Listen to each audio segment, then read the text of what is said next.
Bismillahirrahmanirrahim. Assalamualaikum warahmatullahi wabarakatuh.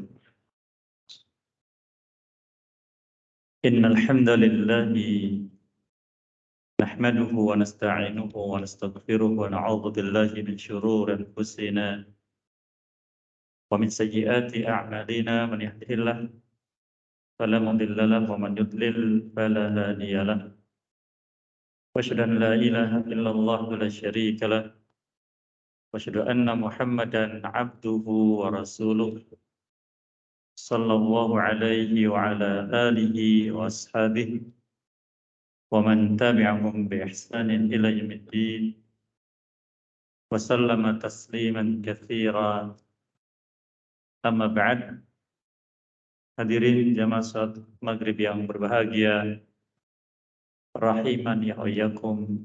Alhamdulillah, pada kesempatan malam yang berbahagia ini kita kembali mendapatkan kemudahan dari Allah Subhanahu wa taala untuk bisa hadir kembali di tempat yang mulia ini, di rumah Allah Subhanahu wa taala, untuk bersama mengambil faedah dari apa yang dituliskan ahli ilmu pada kita dalam menjelaskan apa yang harus kita lakukan sebagai hamba Allah Subhanahu wa taala, berharap apa yang kita lakukan mendapatkan ridha dari Allah Subhanahu wa taala, dan dengan itu kita mendapatkan kemuliaan di sisinya. Dan semoga kita senantiasa dimudahkan dalam meniti jalan tersebut sampai kita berjumpa dengannya dalam keadaan dia ridho pada kita sekalian.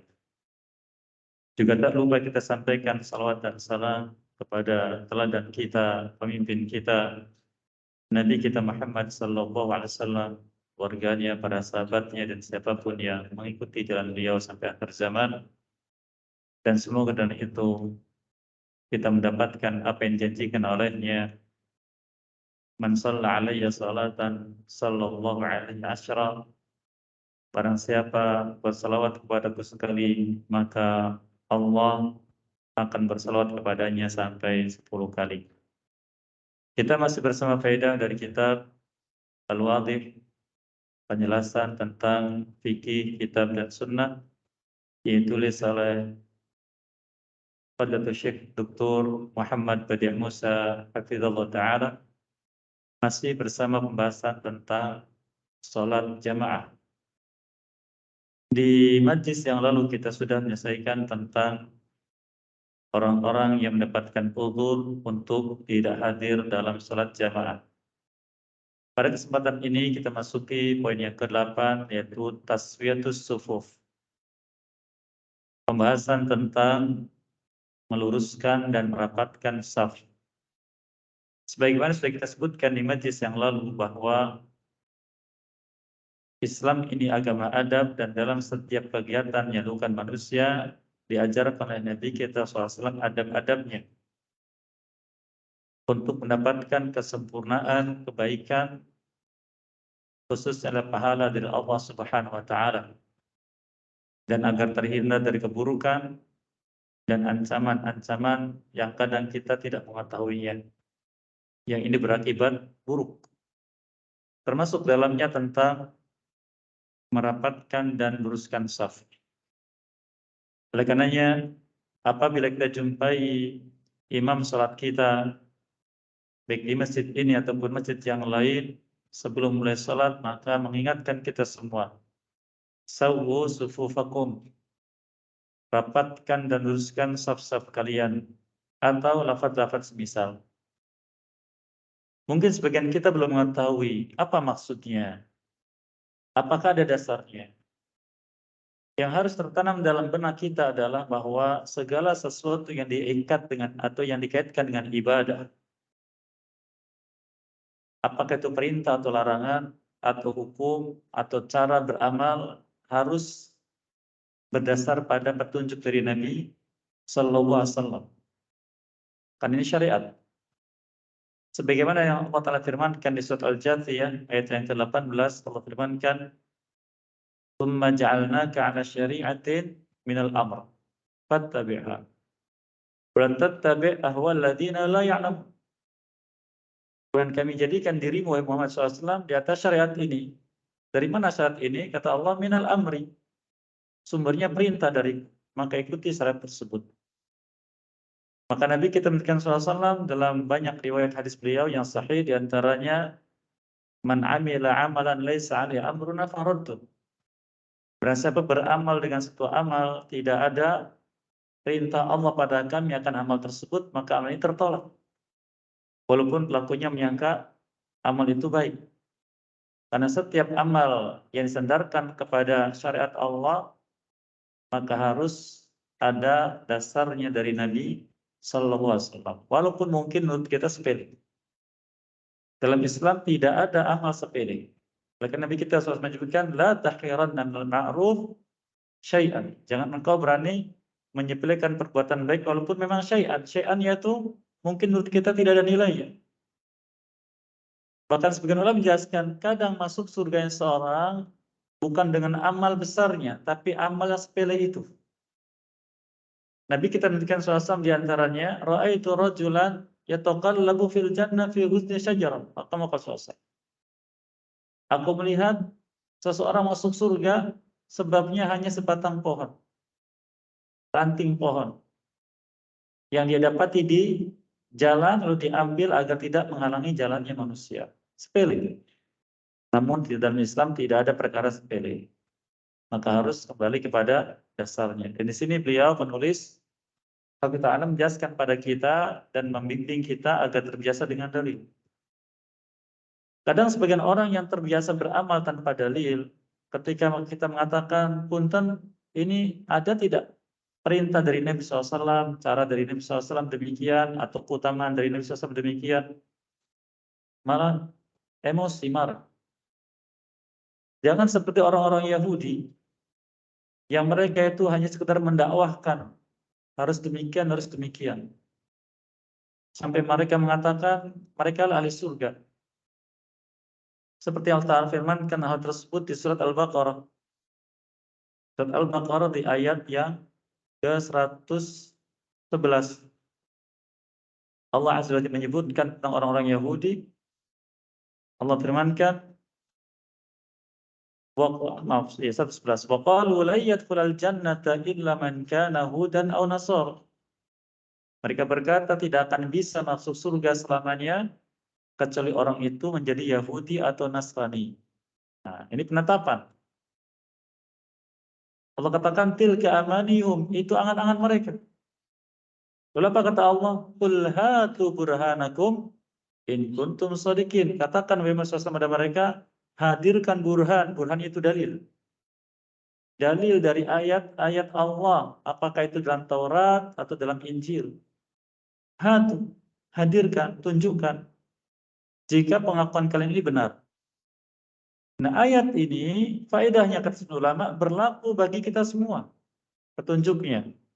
Maka dakwah seorang tentang sesuatu bagian dari syariat, maka harus hatu burhanakum.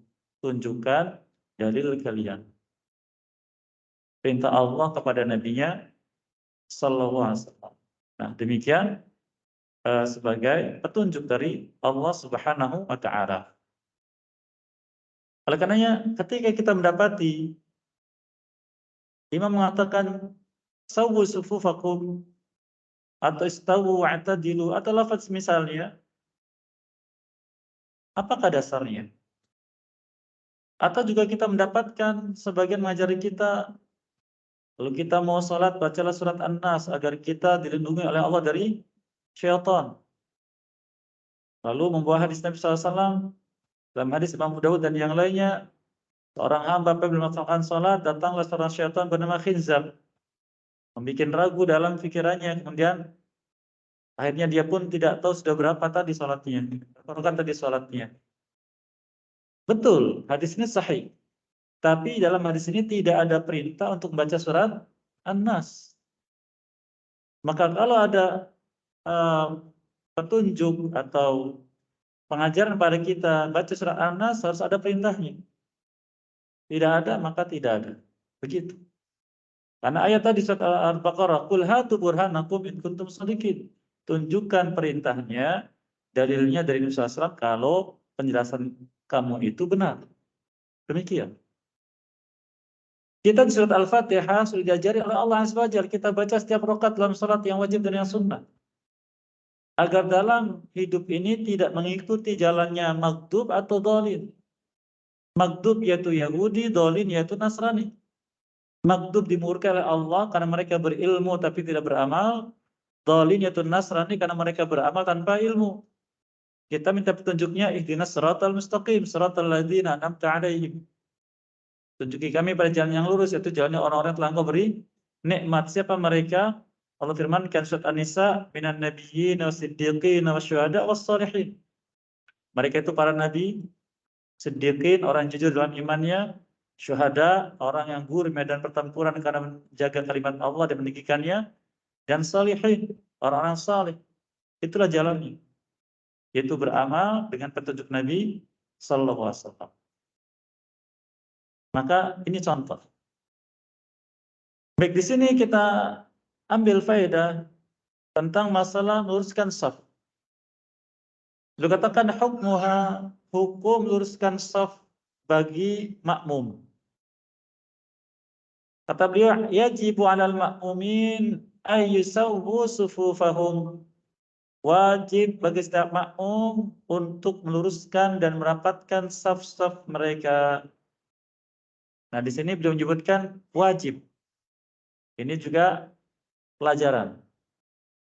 Artinya jangan sampai kita mewajibkan atau mengharamkan, yaitu melarang suatu perkara sampai ada petunjuknya. Beliau berkata wajib karena hadis Nabi SAW muttafaqun alaih, la tusawwunna sufufakum aw la yukhalifunna Allahu baina wujuhikum. Hendaklah kalian meluruskan dan merapatkan shaf-shaf kalian. Atau jika tidak dilakukan, Allah akan memperselisihkan di antara wajah-wajah kalian. Ulama khilaf tentang makna memperselisihkan. Itu terjadi permusuhan, terjadi kebencian di antara kalian. Yang lain mengatakan Allah akan merubah wajah kalian menjadi wajah yang lain. Disebutkan dalam hadis yang lain. Maka dari hadis yang mulai ini beliau katakan wajib karena ada ancaman. Karena ada ancaman. Kemudian beliau katakan yang kedua, hadis Anas bin Malik radhiyallahu anhu, dia mengatakan Rasulullah SAW bersabda, "Sawwu sufufakum." Nah, ini cerita Nabi SAW sebagai imam. "Sawwu sufufakum." Luruskan, rapatkan saf-saf kalian, fa inna tasfiyatas saffi min tamamis shalah. Karena rapat dan lurusnya saf bagian dari kesempurnaan salat. Apa makna kesempurnaan salat? Pahalanya penuh. Ya, pahalanya penuh. Di dalam salat jamaah ini, bagi makmum ada adab-adab yang diperhatikan, walaupun sebagian sudah kita lewati. Pertama, dia tidak melaksanakan salat ketika iqamah sudah dikumandangkan. Yang kedua, tidak melaksanakan salat jamaah ketika imam ratib sudah hadir. Mengadakan salat sendiri di belakang, sendirian atau bersama teman-temannya tidak boleh. Kalau salat sudah dikumandangkan iqamahnya. Yang ketiga, segera membentuk shaf. Yang pertama dulu di belakang imam. Dan shaf ini disusun tepat dari belakang imam. Ya. Kemudian kanan dan kiri terus berikutnya seperti itu. Apabila penuh maka shaf yang kedua pun sama di belakang imam. Tidak ada yang di sebelah kanan, ada yang sebelah kiri. Ini banyak kita jumpai. Karena kurang memahami tentang etika membentuk shaf. Jadi shaf dibentuk dari mana? Lurus dengan imam ke belakang. Apabila ternyata yang di belakang tinggal satu orang, maka dia mencari celah. Di saf yang pertama itu atau depannya mencari celah. Kalau celah, kata sebagian ulama, diminta geser saf ini agar dia bisa masuk mengisi saf tersebut. Karena celah yang ada di antara dua orang itu, syaitan akan masuk di antara keduanya. Nanti akan jelaskan insyaallah. Sehingga mengganggu salat hamba. Jika tidak, maka dia menunggu orang datang berikutnya. Karena ada yang mengatakan la salata limunfaridin khalfas shaf. Tidak ada salat bagi orang yang berdiri sendirian di belakang shaf. Walaupun ulama itu pendapat apa makna la salata, tidak ada salat. Sebagian mengatakan salatnya tidak dianggap. Yang kedua mengatakan salatnya sah tapi dia tidak berpahala. Yang mengatakan salatnya sah tapi ini menyisihi sunnah. Nah, ini beberapa pendapat. Sehingga dihindari. Dan jangan menarik orang yang depannya. Kalau sudah takbir. Kalau belum, ya itu tidak masalah. Karena bisa bagaimana? Merapatkan shaf lagi. Tapi kalau sudah takbiratul ihram, sudah masuk salat, yang depan kita ini, jangan ditarik. Karena merusak shaf tersebut. Kemudian yang keempat, membentuk shaf dengan rapat. Rapat itu, kata sebagian ulama, nanti sebutkan di hadisnya, bahu dengan bahu. Dan kakinya sejajar dengan mata kaki. Tidak harus nempel. Yaitu sejajar dengan mata kaki satu dengan yang lain, kanan kirinya. Ya, karena rapat dan tidaknya shaf itu bukan dilihat dari kaki, tapi dilihat dari nempelnya bahu. Kemudian yang kelima, tidak mendahului gerakan imam atau menyamainya. Yang keenam, mengucapkan amin ketika imam membaca Al-Fatihah sampai pada waladhdallin. Dan ada keutamaan. Sudah kita lewati sebelumnya. Barang siapa ucapan aminnya bersama dengan aminnya malaikat yang ada di masjid ini, masjid yang muslimnya salat jamaah, maka diampuni dosanya yang telah lalu. Demikian juga, misal dengan itu, kalau imam bangkit dari ruku, mengucapkan apa itu? Ya, tidak apa bacaan imamnya? Sami Allahu liman hamidah, kita baca Allahumma Rabbana walakal hamdu. Memang ada beberapa bacaan di sini. Tapi bacaan yang ini, Nabi kita SAW, barang siapa yang bacaannya sama dengan malaikat, maka diampuni dosa yang telah lalu. Nah, ini diantara utamaannya. Kemudian, mendengarkan bacaan Al-Fatihahnya imam dan juga bacaan Qur'annya. Dan terakhir, salam setelah imam salam. Jadi salamnya menyusul. Setelah imam salam, baru makmum salam. Ini secara umum. Yang harus diperhatikan sebagai makmum. Baik, kita kembali ke risalah ini. Kata Rasulullah SAW, sawu sufufakum. Lurus dan rapatkan saf-saf kalian. Karena lurus dan rapatnya saf bagian dari kesempurnaan salat. Jadi kalau salatnya sempurna, maka pahalanya penuh. Karena kata sebagian ulama, orang yang salat jamaah, pahalanya satu dengan di sampingnya berbeda. Apa yang bedakan? Pertama, kekhusyuan hati. Dari sini hanya Allah yang tahu. Yang kedua, kekhusyuan secara gerakan. Yang ketiga, dalam memperhatikan rapatnya shaf. Yang keempat, dalam mengikuti imam. Nah, ini yang menentukan pahala seseorang, yaitu besarnya dalam salat berjamaah. Sehingga ketika kita berjamaah, maka fokuskan gerakan kita, kekhusyuan kita, dan hal yang terkait. Dikatakan juga wajib 'alal imam an ya'mural musallin bidzalik. Demikian juga wajib bagi imam untuk memerintahkan makmum untuk merapatkan dan luruskan shaf. Wa an yaliyat taswiyata bi nafsihi, dan kalau bisa, nah ini seperti yang biasa lakukan Nabi SAW, kalau bisa ya, dia sendiri yang melakukan tugas itu. Jadi kata sejumlah ulama maksudnya adalah imam dia melihat shaf yang pertama. Sampai sebagian sahabat menceritakan ketika itu ada dari mereka membentuk shaf lalu salah seorang dadanya maju. Maka sama oleh beliau ditepuk dadanya untuk mundur agar lurus. Jadi tidak sama. Jadi ada apa? Ini pundak yang satu, ini pundak yang satunya lagi tidak lurus. Didorong untuk mundur agar sama, sejajar.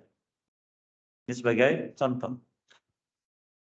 Ya'muru man yusawwiha, atau memerintahkan orang yang ada di shaf untuk meluruskannya. Ini mungkin kalau kita ingat seperti membariskan pasukan, ya. Ketika upacara, masih ingat Bapak Ibu? Dulu waktu sekolah, ya, komandan pasukan itu meluruskan pasukannya. Kalau mereka dengan apa itu? Dengan lencang kanan atau lencang kiri. Atau diukur jaraknya. Nah, kalau ini rapat. Kemudian berikutnya kata beliau, juga disebutkan dalam hadis Nabi SAW yang lain, riwayat Imam Muslim dari Ibnu Mas'ud, maaf dari Abi Mas'ud radhiyallahu anhu, beliau katakan kana Rasulullah SAW yamsahu manakibana fi shalah. Dulu Nabi SAW mengusap pundak-pundak kami ketika sholat. Jadi ketika sholat kata beliau pundak-pundak kami diusap oleh Nabi SAW, yaitu agar rapat. Karena ada jarak mungkin 1 jari, 2 jari, maka oleh beliau diusap. Ini rapat. Seperti itu. Ini kita usahakan seperti itu. Wa yaqul, lalu beliau mengatakan, istawu wa la takhtalifu. Lurus dan rapat dan jangan berselisih, ada celah. Fa takhtalifa qulubukum, maka niscaya hati-hati kalian berselisih. Hati-hati kalian berselisih. Ya, ini sering sekali saya mendapatkan cerita, Ustadz, gimana kalau saya sholat jamaah membentuk shaf, saya merapatkan, tapi orangnya pakai sajadah. Dia minta izin untuk sajadah diinjak. Tapi dia menarik sajadahnya. Bagaimana? Malah dianya minggir bahkan sampai akhirnya mundur. Ya, maka lakukan apa yang kira-kira tidak mengganggu orang lain. Nah, ini contohnya. Ada tidak suka, rapat tidak mau, akhirnya ada sesuatu di hati. Nah, ini harus dihindarkan. Karena kita diajari oleh Nabi SAW agama ini dan syariat-syariat yang banyak di antara sholat berjamaah adalah agar tertanam dalam hati husnudzon. Pertama, husnudzon kepada Allah, itu agar kita beriman dan beramal saleh. Itu husnudzon kepada Allah. Kita mau sholat, kita mau shaum Ramadan, kita mau zakat, kita mau haji, kita mau baca Quran, kita mau zikir, kita mau amal apapun dalam saleh, itu bukti kita husnudzon kepada Allah. Itu dengan iman dan amal saleh atau taat. Kemudian husnudzon kepada sesama hamba Allah. Itu dengan tidak ada kebencian, permusuhan, atau dendam. Itu husnudzon kepada sesama hamba Allah. Nah, hilangnya sifat tadi itu dengan sebab. Dengan sebab tadi.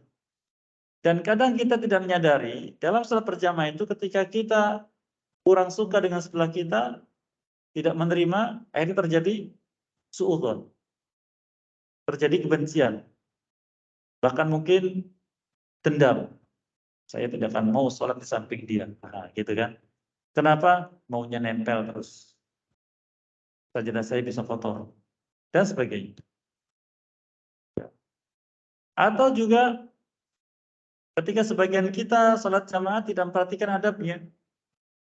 Apa itu contohnya? Tidak menjaga pakaiannya yang suci dan bersih.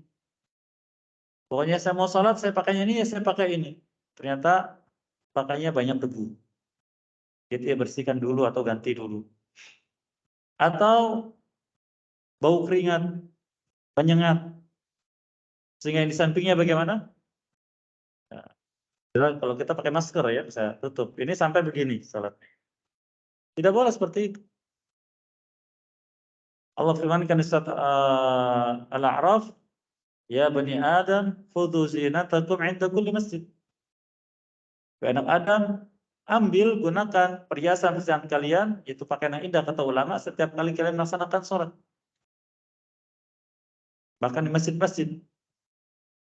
Demikian juga beliau sabdakan, itu Nabi kita sabdakan SAW,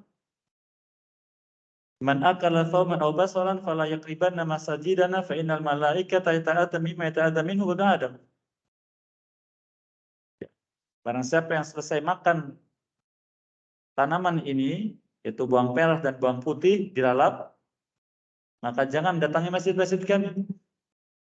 Karena malaikat tersakiti oleh sesuatu yang Bani Adam pun tersakiti oleh aromanya. Sehingga kata ulama secara umum, siapapun yang aroma tubuhnya, aroma mulutnya tidak sedap, maka jangan pergi ke masjid. Berarti uzur Ustaz, bukan uzur. Ini larangan. Dan kalau seorang menyengaja, maka dia bermaksiat kepada Nabi SAW. Dia sudah tahu mau sholat, dia makan itu. Oleh karenanya kata sebagian ulama, kalau kita mau ke masjid, maka hilangkan bau-bau yang tidak sedap. Nah, ini etika dalam berjamaah. Jangan sampai ketika kita jamaah untuk shaf rapat, sebelah kita bagaimana? Hatinya gundah, iya kan? Minta cepat selesai, karena tidak tahan dengan sebelahnya aroma yang tidak sedap. Atau pakaiannya, ya dia risih melihatnya, kotor, banyak apa itu hal-hal yang mungkin orang lain tidak suka, ini dihindari. Kemudian beliau sebutkan hadis berikutnya, wa an Ibnu Umar radhiyallahu anhu anna Rasulullah SAW qala. Beliau bersabda, aqimus sufufa wa hadau bainal manakib wa saddul khalal walinu bi'aidi ikhwanikum wa la tadharu furujatin lisyaitan wa man wasala saffan wasalahu Allah wa man qata'a saffan qata'ahu Allah. Kata beliau, tegakkan saf-saf kalian. Tegak yaitu bikin saf itu rapat dan lurus. Caranya kata beliau, hadau bainal manakib.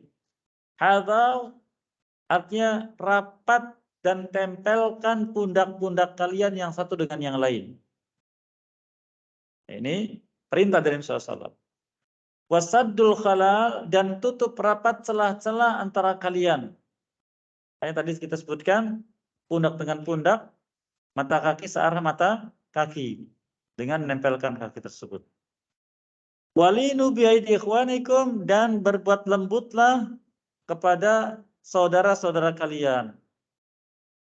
Ya, jangan memaksa, jangan berbuat keras, kasar, jangan. Dan jangan tinggalkan ada celah di antara satu dengan yang lain untuk syaitan. Ada celah untuk syaitan. Tapi subhanallah ada orang yang mengolok-olok hadis ini. Ya tidak apa-apa lah ada syaitan, berarti dia kan ikut sholat, berarti bagus. Keliru. Syaitan itu dimanapun mengganggu manusia untuk taat. Merusak ketaatan manusia. Bukan ikut sholat, bukan. Hadisnya jelas sahih, riwayat Imam Abu Dawud rahimahullah. Jangan biarkan ada celah di antara satu dengan yang lain untuk syaitan. Kemudian disebutkan, waman wasala safan wasalallah. Barang siapa menghubungkan saf, merapatkan, maka Allah akan menyambungkannya. Di sinilah khilaf tentang makna menyambungkannya. Ya, ini merupakan keutamaan dari Allah Ta'ala untuk hamba tersebut. Wa man qata'a saffan qata'ahu Allah, dan barang siapa memutus shaf, maka Allah akan putuskan untuknya. Apa yang putuskan? Umum. Mungkin diputuskan sebab masuk surga, diputus kebaikan dan sebagainya. Sehingga kita harus waspada bila mendapatkan penjelasan dari Nabi SAW semacam ini. Nah, hadis-hadis ini dibawakan oleh penulis Syafi'i Ta'ala menjelaskan tentang hukum merapatkan dan luruskan shaf. Dikatakan wajib. Ya. Kemudian yang kedua, kaifa tusawwas sufuf? Bagaimana caranya merapatkan shaf? Meluruskan dan merapatkan shaf. Dikatakan yan bagi an yasuffa fi shaffil awal. Maka seorang yang sholat berjamaah, hendaknya dia membentuk shaf yang pertama, wa khalfal imam khasatan alul ilmi wal fadl, dan di belakang imam ini hendaknya dia ahli ilmu dan yang mengerti tentang aturan sholat berjamaah, yang bisa meluruskan imam bila terjadi kekeliruan, yang bisa menggantikan imam bila dia batal, dan semisalnya. Kemudian wakibarisin dan orang yang sudah lanjut usianya, min ulul albab, khususnya dari para tokoh di masyarakat. Kemudian yang semisal dan semisal. Oleh karenanya dalam sholat berjamaah, apabila imam membaca ayat atau surat di sholat jahar seperti maghrib tadi, atau isya dan juga subuh, ternyata bacanya dia yang keliru. Makanya tugas siapa? Tugas orang di belakang imam meluruskan, memperbaiki. Yang di samping-sampingnya dia tidak meluruskan dulu, sampai yang di belakang itu meluruskan. Kalau yang di belakang dia, maka baru yang kanan dan yang kirinya. Yang lebih jauh menunggu, yang di belakang menunggu. Nah, ini apabila aturan yang ditetapkan oleh Nabi SAW ini dilaksanakan. Tapi ketika tidak, bagaimana? Kalau ada imam bacanya salah, jamaah di belakang ribut, dia tidak. Ujung sana mengingatkan, belakang situ mengingatkan, ujung situ mengingatkan. Akhirnya imam tidak jelas ini apa lanjutannya tadi. Apa yang mereka ucapkan tadi? Nah, tidak jelas. Tapi kalau satu orang belakang, luruskan, langsung jelas. Atau kalau misalkan lama, dalam mazhab Hanafi dikatakan, diperbolehkan bagi yang ada di sebelah kanan atau kiri menengok ke sebelahnya yang harusnya mengingatkan imam tadi. Ternyata dia diam saja, maka dia meluruskan itu. Jadi seakan-akan minta izin. Karena kondisi darurat semacam itu. Di dalam salat jamaah itu ada hikmah, yaitu keteraturan dalam hidup bermasyarakat. Saling menghargai, saling menghormati, dan memuliakan. Kemudian beliau katakan, kemudian setelahnya dan setelahnya. Namun juga kita dianjurkan untuk bisa mendapatkan shaf pertama. Adapun tempat yang tadi di belakang imam, ini tempat khusus untuk semacam wakilnya imam yang bisa mengingatkan imam, meluruskan imam, atau menggantikan imam yang tadi kita sebutkan. Hal ini dari riwayat dari Nabi SAW, yang dialami oleh sebagian sahabat, di antara riwayat Imam Muslim dari Abi Mas'ud dikatakan kan Rasulullah SAW yamsahu manakibana fi shalah. Di saat itu disebutkan adalah Nabi SAW dulu mengusap pundak-pundak kami dalam salat dan mengatakan istawu lan takhtalifu wa takhtalifa qulubukum liyalini minkum ulul ahlami wan nuha thumma alladziina yalunahum thumma alladziina yalunahum. Rapat dan luruskan shaf kalian dan jangan berselisih, niscaya Allah akan jadikan hati-hati kalian berselisih, dan agar yang berada di belakangku adalah orang-orang yang berilmu. kemudian setelahnya dan setelahnya. Beliau katakan, wayan bagi lil musalli an yalsiqa qadamahu biqadami sahibih wa mankibahu bimankibih. Maka menjadi keharusan bagi orang salat berjamaah tadi untuk menempelkan kakinya dengan kaki sebelahnya. Demikian juga dengan pundaknya. Wa hadza yatahassalu bi an yaj'al al-musalli qadamaihi bi hidha'i mankibai. Dan ini dengan menjadikan kakinya lurus dengan pundaknya. Jadi saya contohkan berdirinya itu agar posisi kaki lurus dengan pundak begini, bukan begini. Ada kan yang begini? Ada juga begini. Ada yang begini. Tapi wajar lurus gitu. Pundak dengan apa? Kaki. Sehingga ketika kaki ini yang kanan dan yang kiri nempel di sebelahnya, maka pundak juga ikut nempel sehingga sejajar. Dan posisi seperti itu ketika kita rukuk dan juga sujud tidak akan mengganggu teman kita. Karena sudah diposisikan. Demikian juga ketika meletakkan tangannya sama begini. Tidak akan mengganggu. Kecuali kalau meletakkan tangannya begini, tentu ini sikutnya mengganggu. Tapi kalau begini, lurus. Dan ini pun akan terjadi saling menghargai. Saling menghargai. Ya kondisinya seperti ini. Tidak pengen menang sendiri. Orang saya tangannya lebar kok. Kamu geserlah sana gitu kan. Tidak. Itu menang sendiri namanya. Maka dalam hidup bermasyarakat tidak boleh begitu. Dan cerminnya ada di salat berjamaah. Ada di salat berjamaah. Kemudian beliau katakan, fala yaftahuma aktsar wala yadumhuma. Tidak membuka lebar, tidak juga merapat. Seperti tadi saya sebutkan. Lebar yaitu begini. Atau merapatkan dua kaki begini. Tidak. Tapi wajar. Begitu. Lalu beliau katakan, wa tarasa ma'a jiwarihi, dan lurus dengan sebelahnya.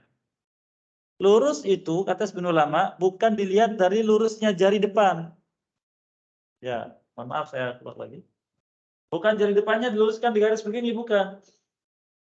Tapi tumit. Jadi yang lurusnya tumitnya bagian belakang. Sehingga mata kakinya lurus nantinya. Kalau yang jadi patokan itu bagian depannya bagaimana? Ya, mata kakinya bergeser-geser begitu. Jadi membentuk shaf itu lurusnya dari tumit bagian belakangnya lurus ke samping. Ya, sehingga pundaknya juga lurus. Karena hikmah Allah Azza wa Jalla, Allah ciptakan tumit dengan mata kaki itu jaraknya tidak jauh, berbeda sedikit. Tapi kalau jadi patokan jari bagaimana? Ada yang jari telunjuknya lebih panjang, ya kan? Ada yang ibu jarinya, macam-macam bentuk jari manusia itu, jari kaki itu. Ya tidak. Tapi kalau tumit dengan mata kaki bagaimana? Tidak jauh berbeda. Subhanallah. Inilah syariat mengajarkan kita untuk adanya kebersamaan.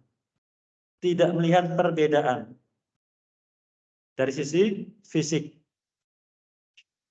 Oleh karena dalam ilmu akidah, kita tidak boleh merendahkan orang lain dari sisi fisik. Jadi kalau orang barat itu menetapkan hukum tidak boleh rasis, ya tidak. Kalau Islam dari zaman dulu, dari sejak diturunkan syariat tidak boleh rasis. Warna kulit, tinggi badan, besarnya badan, kecilnya badan, itu hanya ujian hidup di dunia. Ujian hidup di dunia.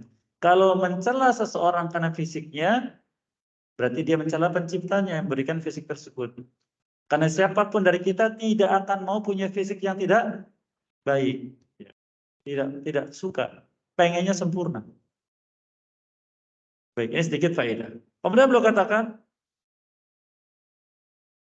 Nabi SAW bersabda, wahadau bainal manakib, dan rapatkan serta luruskan antara pundak-pundak kalian. Wa qala Nu'man bin Bashir, An-Nu'man bin Bashir rahimahullah radhiyallahu mengatakan, ra'aitu rajula yalsaqu mankibahu bimankibi sahibi. Aku mendapati dulu ketika berjamaah pada zaman Nabi SAW, seseorang menempelkan pundaknya ke pundak temannya. Ini langsung disebutkan oleh sahabat yang mengalaminya.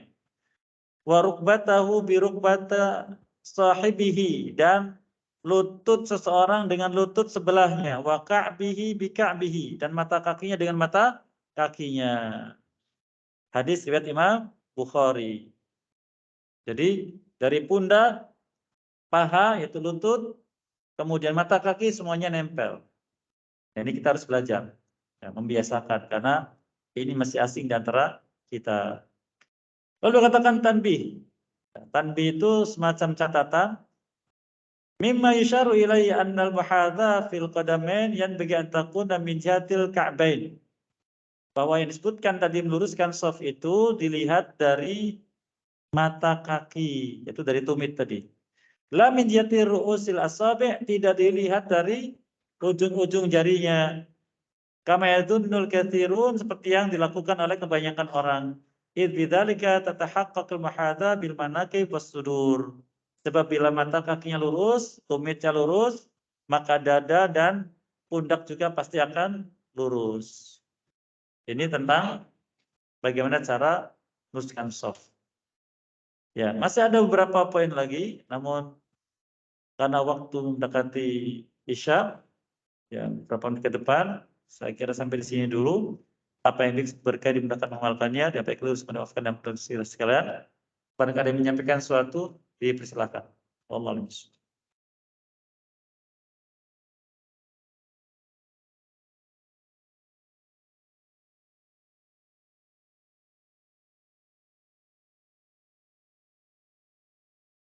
Habis waktunya, Pak. Iya, tidak masalah pundaknya yang tinggi dan yang rendah, tidak mengapa. Yang penting nempel yang satu dengan yang lain, begitu. Demikian, wassalamualaikum Muhammadin wa ala alihi wa sahbihi ajma'in. Khuda'wan alamin. Subhanaka wa hamdik. Asyhadu an la ilaha illa anta astaghfiruka wa atubu ilaik. Assalamualaikum warahmatullahi wabarakatuh.